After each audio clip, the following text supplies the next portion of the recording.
অজান খবর না জানিলে কিসের ফকিরি। তোমার যদি অজান মানে ভক্তের যদি অজানা খবরে যদি ফিরে কইতে না পারে তাইলে আর কিসের ফির। আবার ফিরে অনেক ফিরে আছে এমন অন্ধ ভক্ত সম্পর্কে অভিজ্ঞতা নেই, বড় ভক্ত চুরি করে, লুচ্চামি করে, বদমাশি করে, ডাকাতি করে, ওই ভক্তের টাকা পয়সা নিয়ে ফিরিয়ে দিলে ফিরে আরামায় এসে খায়। তাহলে ওই ফিরও বন্ড, ফিরের ভক্ত বন্ড। এরপরে আসো আবার অনেক লোক অনেক জানে, কোরআন হাদিস এমন গবেষণা করছে, তার চেয়ে শয়তান কিন্তু কম জানলে বলা আসিল না। কিন্তু শয়তান বড় কামেল হয় নাই, বেশি জানলেও আবার কামেল না। কামেল ওই ব্যক্তি যিনের ভিতর আদব আছে, বিনয়তা আছে, প্রেম আছে, মাধুর্যতা আছে, ভালোবাসা আছে, মানুষের জন্য দয়া মায়া আছে, তিনিই হইল মানুষ, মনহুস। এরপরে আবার কিছু আমাদের তরিকতের লোক আছে, এরা খুব কৌশলে উরুসের নামে, মাদ্রাসার নামে, এতিমখানার নামে দান্তাখানা খুলে বসছে।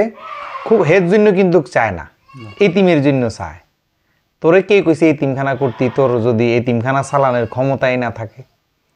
তো হে কিন্তু চায় না, মসজিদের নামে চায়, আল্লাহর নামে চায়। খুব কৌশল করে, মানে মূলত এদের কৌশল এমন সুন্দরে ফান পাতবে, মূলত ধর্ম ব্যবসা খুব কৌশলে।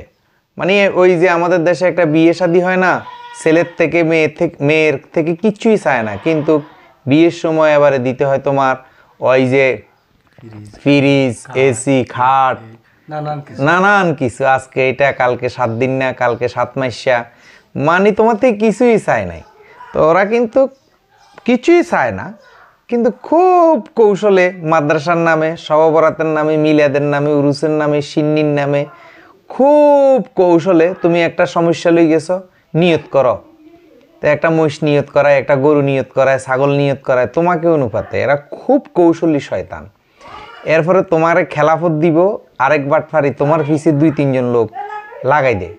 2-3 জন লাগাই দিলে তোমাকে কি করে, এই তোমার হেরা যাইয়া কইবা আমি আপনার কাছে মুড়ি দিই। তা আমি তো অনেক খেলাফত পাই নাই। তো এবার আবার ফিরের, আমি এটা নিজ চোখে দেখা, ফির সাহেবের কাছে দালালরাই কইতেছে, বাবা আমরা তো ওর কাছে মুড়ি হইতে চাই।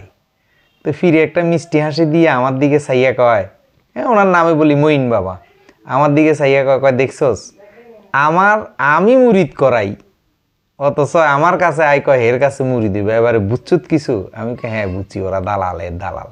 কয় হ্যাঁ, আমার থেকে খেলাফত নিবার লাগিয়া। তো এই খুব এদের ধর্ম ব্যবসার কৌশলটা, একজন ফকৃত কামেলে মোকাম্মেল ফির কখনো দুনিয়া লুবি হবে না।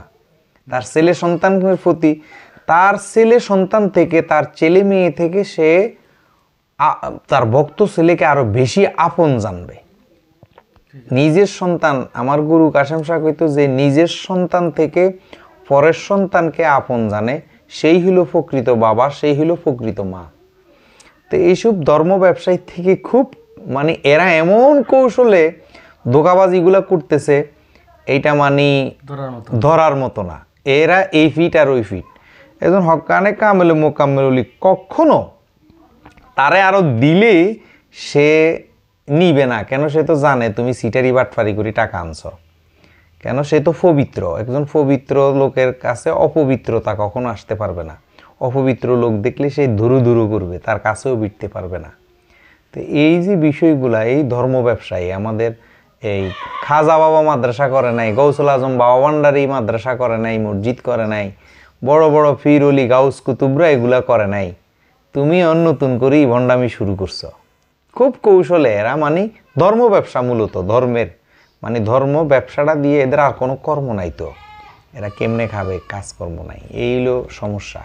তো ধর্ম ব্যবসার থেকে আমাদেরকে বের হয়ে আসতে হবে। ধর্ম ব্যবসার থেকে বের না হইলে কখনো মানুষ ধার্মিক হবে না, মানুষ শান্তিপ্রিয় হবে না, মানুষ আর উশৃঙ্খল হবে। এই আর কি বিষয়টা।